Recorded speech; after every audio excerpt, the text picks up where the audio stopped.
السلام عليكم أيها العزيزون والعزيزات. كنتمنى تكونوا كاملين بخير وعلى خير، والله يجازيكم بخير على الدعم ديالكم وعلى التعليقات ديالكم وعلى الكلمات الزينة اللي كتكتبوها ليا وكتشجعوني نكمل. شكرا من القلب لكل واحد فيكم. إلا كنتي أول مرة كتسمع لينا، مرحبا بيك وسط العائلة ديال قصص مغربية. ما تنساش دير أبوني، دير جيم للفيديو وبارطاجيه مع صحابك، وخد جولة في القناة تشوف القصص السابقة. راه كل قصة فيهم وراها حكاية كتخليك ما تنعش بسهولة. قصة اليوم ماشي سهلة. قصة اليوم غادي تخلينا نرجعوا لعام 1986 لواحد الفيلا في مدينة الرباط. الطفلة عندها غير 14 سنة، خرجات من دار بسيطة في الجنوب وهي كتظن غادي تمشي تخدم وتعاون عائلتها، ولكن ما كانتش عارفة أنها ماشية الجحيم ما عنده نهاية. كيفاش طفلة صغيرة تحول لهيكل عظمي؟ كيفاش دار عامرة بالناس فيها الصلاة وفيها المظاهر تكون هي مسرح لأبشع أنواع التعذيب؟ وشكون المسؤول الحقيقي، اللي عذبها ولا اللي باعها ولا اللي سكت؟ اليوم غادي نحكيو قصة بشرى، القصة اللي إلا سمعتيها مرة عمرك ما تنساها.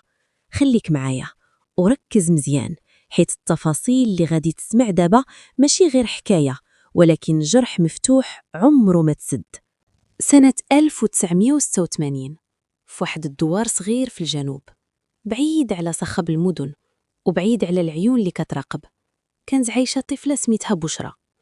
عندها غير 14 عام، ولكن الهم اللي في كتافها كان أكبر من عمرها بزاف. بشرى كانت من عائلة بسيطة على قد الحال.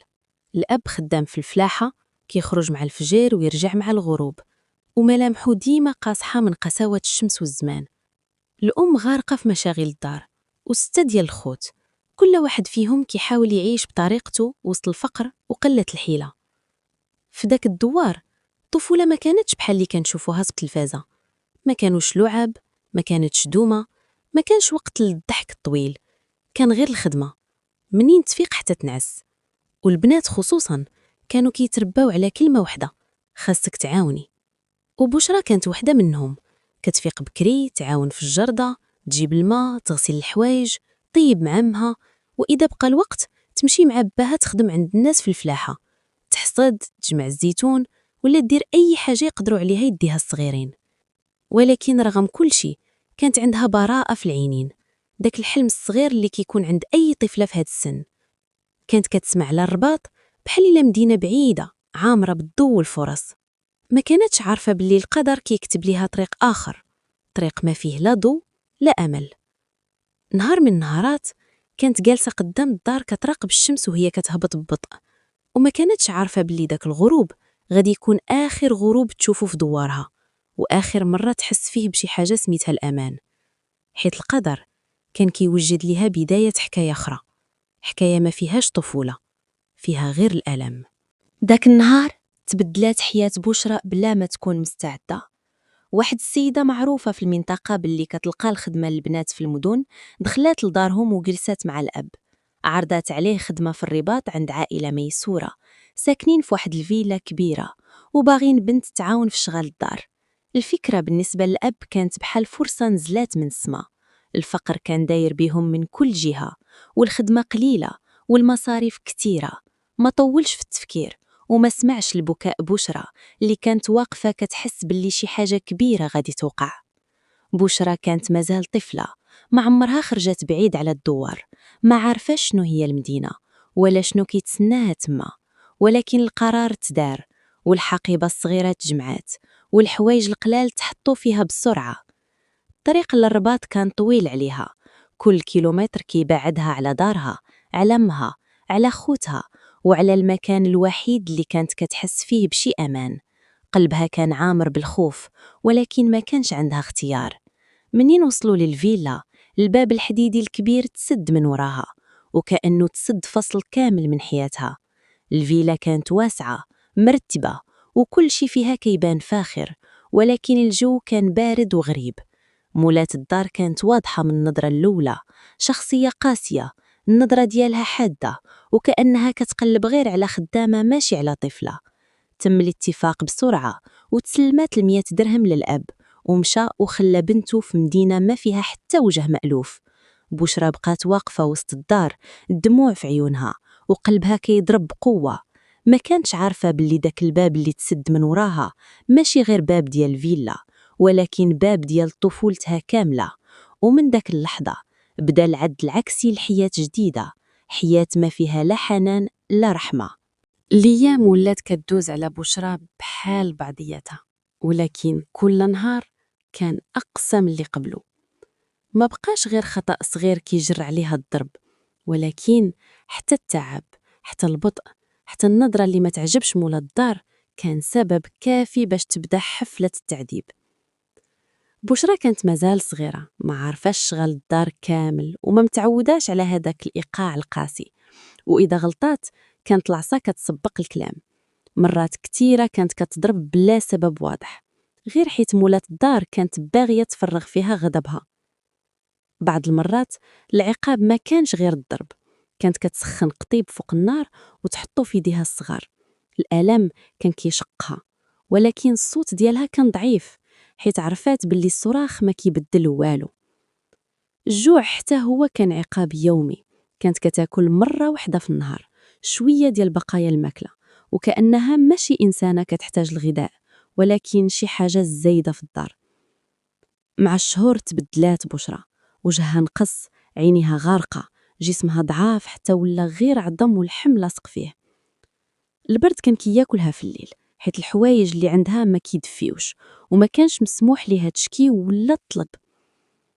الأب ديالها كان كيجي غير حتى الباب ياخد الفلوس ويرجع، ما كانش كيشوفها، ما كانش كيسول عليها. ومن بعد حتى هاد الزيارات تحيدو، ولات الفلوس كتوصل بالبوسطة. داك النهار بشرى فهمات باللي حتى الأمل الصغير اللي كان عندها باش تشوف باها تلاشى.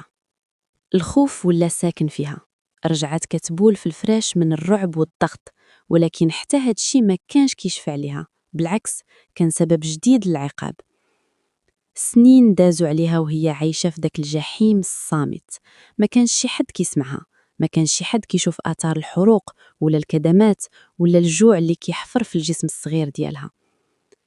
الفيلا اللي من برا كان كيبان فيها الهدوء والنظام، كانت من الداخل سجن لطفلة ضايعة كتذوب نهار على نهار بلا ما يحس بها حتى واحد. مع مرور الوقت العذاب ما بقاش حاجة جديدة في حياة بشرى ولا روتين يومي، ولكن الشي اللي كان كيقتلها أكتر من الضرب والجوع هو الإحساس بأنها وحدها، وما كاين حتى واحد كيشوف حالتها ولا كيوقف معاناتها.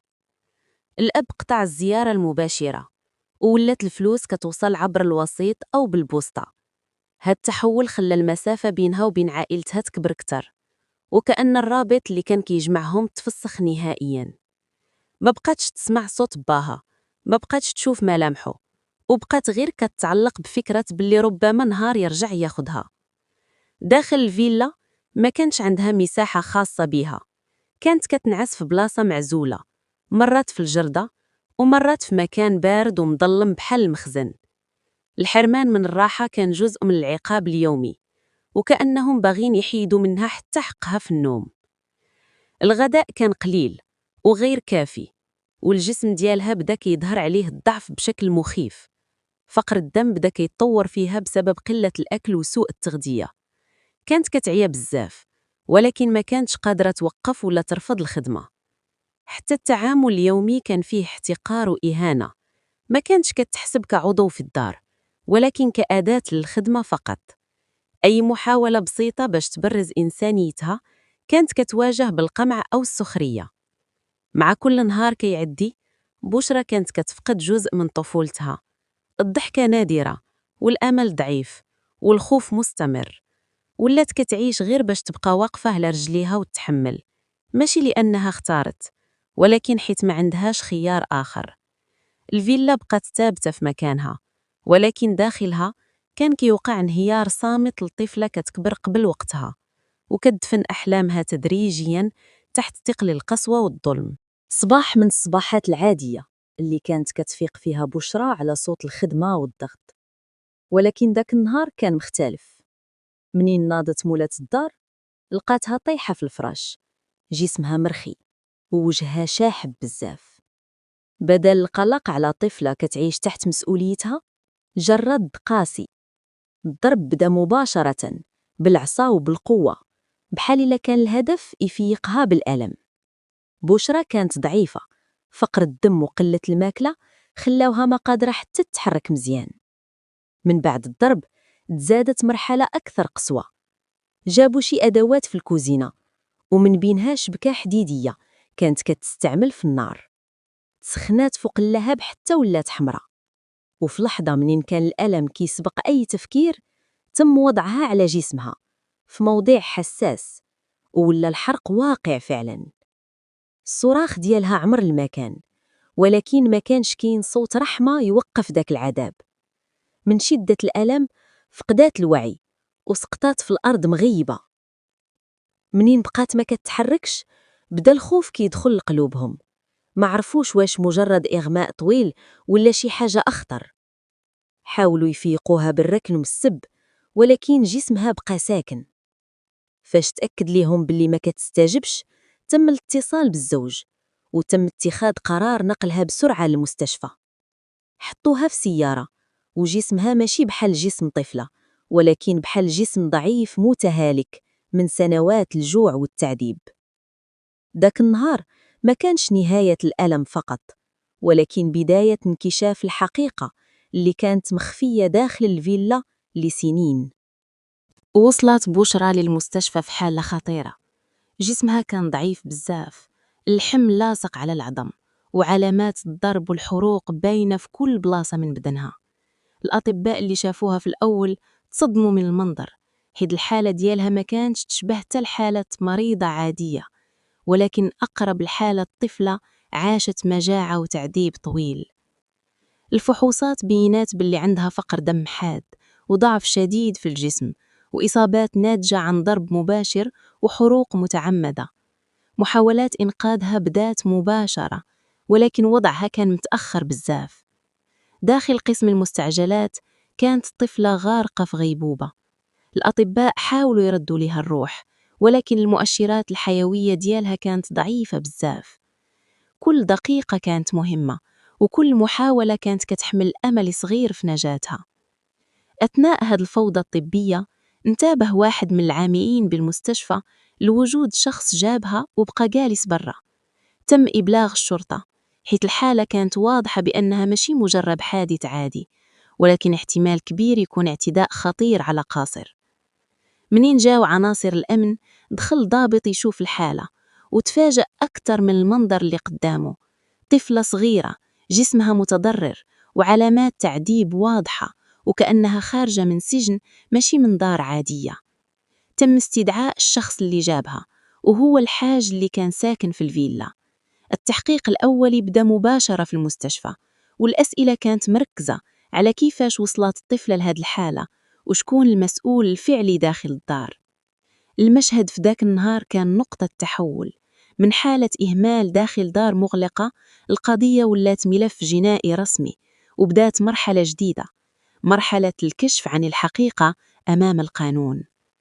ولكن رغم كل التدخلات، جسد بشعة ما قدرش يتحمل سنوات كاملة من الألم، والمستشفى اللي كان مفروض يكون مكان إنقاذ تحول لشاهد صامت على جريمة وقعت في حق طفلة ما كان ذنبها غير أنها ولدت فقيرة. من بعد ما دخلت بشرى للمستشفى، القضية ما بقاتش غير حالة طبية، ولكن ولات ملف تحقيق جنائي مفتوح. الشرطة بدات كتجمع المعطيات وتسول على كل التفاصيل المرتبطة بحياتها داخل الفيلا. تم استدعاء الحاج اللي كان ساكن مع مراته في الدار. التحقيق معاه كان مباشر ومركز على طريقة عيش الطفلة وعلى سبب وصولها لتلك الحالة الخطيرة. في الأجوبة ديالو كان كيرمي المسؤولية كاملة على الزوجة، وكيقول باللي هو ما كانش كيتدخل في شؤون الخدمة، وأنه كان مشغول وما كانش كيعرف حجم المعاناة اللي كانت كتعيشها بشرى. بعدها تم استدعاء الحاجة السعدية. دخلت لمركز الشرطة وهي متكبرة ومقتنعة باللي ما دارت حتى جريمة، وأنها غير كانت كتربي الطفلة بطريقتها الخاصة. ولكن التفاصيل اللي خرجت أثناء التحقيق كانت خطيرة. شهادة الأبناء ديال العائلة كشفت باللي بشرى ما كانتش كتعيش حياة عادية داخل الدار. قالوا باللي كانوا كيشوفوها كتعرض للضرب، ومرات كتنعس في الجردة أو في بلايص غير مهيئة، وباللي العقاب كان كيكون قاسي بزاف على أخطاء بسيطة. التحقيق كشف حتى تفاصيل صادمة عن أسلوب التعذيب. تم التأكد من وجود آثار حروق متعمدة وإصابات ناتجة عن ضرب أدوات صلبة، وظهرت معطيات كتأكد باللي الإهمال ما كانش صدفة، ولكن كان سلوك متكرر ومستمر عبر الزمن. الضابط اللي كان مكلف بالقضية تأثر بزاف، حيث المعاينة الطبية كانت واضحة: طفلة قاصرة ضعيفة جسدياً ومتعرضة لإيذاء جسدي ونفسي طويل الآمد. مع توالي الأسئلة وتراكم الأدلة، بدات الصورة كتوضح قدام العدالة. المسؤولية ما بقاتش غامضة، والقضية تحولت من تبريرات إلى اتهام مباشر بجناية الضرب والجرح المفضي إلى الموت، مع كون الضحية قاصرة ومحرومة من الحماية. والمفاجأة كانت أن المتهمة رغم حجم الأدلة كانت مازالت كتجادل وكتحاول تنفي النية الإجرامية، وكأن الواقع اللي عاشته بشرى ما كيعنيهاش. ولكن القانون بدا كيكتب الفصل الأخير من الحقيقة قبل ما يعلن الحكم. بعد اكتمال التحقيقات، تجمع الملف كامل: تقارير طبية، شهادات أفراد العائلة، تصريحات الجيران، ومعاينة آثار الضرب والحروق على جسم بشرى. الصورة كانت واضحة أمام القضاء: طفلة ما ماتتش نتيجة حادث عادي، ولكن بسبب اعتداء وإهمال وتعذيب مستمرين. تم توجيه تهمة الضرب والجرح المفضي إلى الموت، مع كون الضحية قاصر وموجودة تحت مسؤولية مباشرة داخل المنزل. تهمة كانت خطيرة، والعقوبة المحتملة ثقيلة. منين تم إبلاغ الحاجة السعدية بقرار المتابعة القضائية، كانت الصدمة واضحة عليها. حاولت تعترض وتقول بأنها كانت كتربي الطفلة، وأنها ما كانتش تقصد القتل، وأن الظروف خرجات عن السيطرة. ولكن التصريحات ديالها ما قدراتش تمحي الأدلة المادية ولا الشهادات اللي تثبت العكس. تم إصدار قرار باعتقالها ووضعها رهن الحبس الاحتياطي في انتظار المحاكمة. لحظة خروجها من مركز الشرطة كانت ثقيلة، حيث لأول مرة كانت كتواجه عواقب أفعالها أمام سلطة القانون، ماشي غير أمام الضحية الضعيفة. داخل السجن، الواقع كان مختلف تماماً عن الفيلا. ما بقاتش عندها السلطة ولا النفوذ. السجينات عرفوا القضية ديالها، وعرفوا التفاصيل اللي خرجات للإعلام والمحيط السجن. التعامل معها كان فيه رفض واحتقار، وبعض السجينات تعاملون معها بقسوة، خصوصاً بعد ما انتشر خبر أن الضحية كانت طفلة قاصر تعذبات حتى الموت. ما لقاتش نفس الراحة ولا المكان اللي تنعس فيه بسهولة. كانت كتعيش نوع آخر من الضغط النفسي والعقاب الاجتماعي، بعيد عن السلطة اللي كانت كتظن أنها تحميها. وفي الجهة الأخرى، جسد بشرى تم تسليمه لعائلتها باش يتم دفنها. الجنازة كانت لحظة ألم عميق، خصوصاً لوالديها اللي استوعبوا متأخر حجم الكارثة اللي وقعات لبنتهم. ولكن الوقت ما رجعش ما فات، وما قدرش يرجع الطفولة اللي انسرقت منها. القضية ولات درس قاسي على الجميع: أن الإهمال داخل البيوت ما كيبانش للعيان، ولكن نتائجه ممكن تكون مدمرة ومؤلمة بشكل لا يمكن إصلاحه. من بعد ما دخلت الحاجة السعدية للسجن، تبدل كل شي في حياتها. خرجت من عالم السلطة والنفوذ ودخلت العالم آخر تيحكم فيه القوانين الصارمة والواقع القاسي. السجن ما كانش غير عقوبة قانونية، ولكن حتى بيئة مليئة بالتوتر والاحتكاك اليومي. السجينات اللي كانوا تما عرفوا تفاصيل القضية، خصوصاً باللي الضحية طفلة قاصر تعذبات حتى الموت. هاد المعرفة خلات ردود الفعل تكون باردة وقاسية تجاهها. من أول يوم لقات راسها وسط نظرات احتقار وكلمات مباشرة كتذكرها بجريمتها. ما بقاتش كتلقى نفس الاحترام اللي كانت كتفرضه في خارج السجن، ولا نفس السيطرة اللي كانت كتحكم بها في دارها. هاد التحول كان صدمة نفسية قوية ليها. العيش داخل الزنزانة كان صعيب، المساحة ضيقة، الخصوصية منعدمة، والضجيج مستمر. النوم ما كانش سهل، حيث القلق والخوف من ردود فعل السجينات كان حاضر باستمرار. حتى في الأوقات اللي كانت كتخرج فيها الأعمال اليومية داخل السجن، كانت كتواجه تعليقات تذكرها بملفها وبالطفلة اللي فقدت حياتها. بعض السجينات تعاملنا معها بقسوة، خصوصا في الأشغال اليومية بحال تنظيف المرافق أو المشاركة في تنظيم الفضاء. كان واضح باللي العقاب الاجتماعي داخل السجن كان جزء من الثمن اللي كتخلصه على الأفعال ديالها. ومع مرور الوقت ربما بدات تستوعب باللي الحياة اللي كانت كتعيشها قبل ما بقاتش ممكن ترجع. السلطة، المال والهيبة اللي كانت كتحس بيهم في الفيلا تبدلوا إلى عزلة وخضوع للقانون. وفي نفس الوقت ذاكرة بشرى بقات حاضرة في القضية، ماشي غير في ملف المحكمة، ولكن في كل نقاش كيوقع حول العدالة.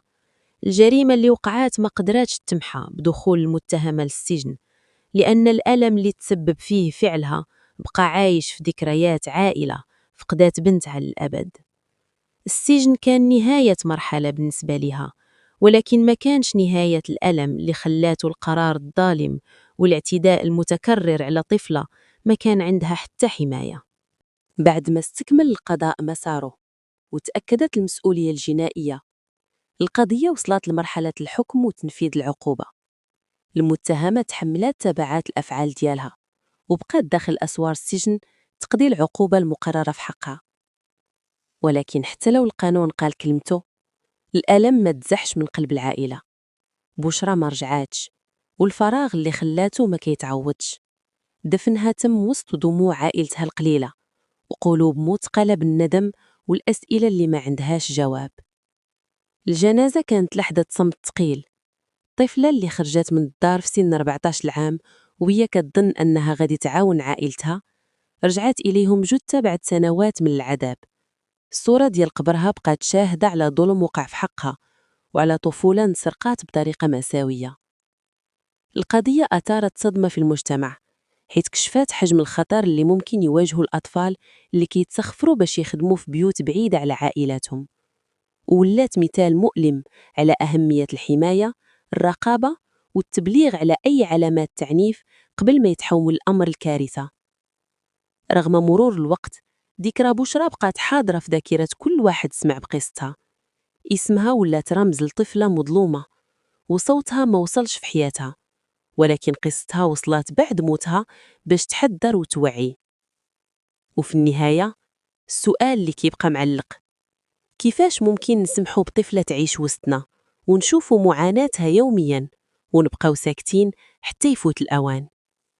القصة ما كتطلبش غير التعاطف، ولكن كتطلب كذلك وعي ومسؤولية باش ما يتعاودش نفس الألم مع طفلة أخرى في المستقبل. وصلنا لنهاية قصة اليوم، قصة بشرى اللي كانت طفلة صغيرة وتحولت حياتها الجحيم بسبب ظلم وقسوة ما كان عندها حتى ذنب فيه.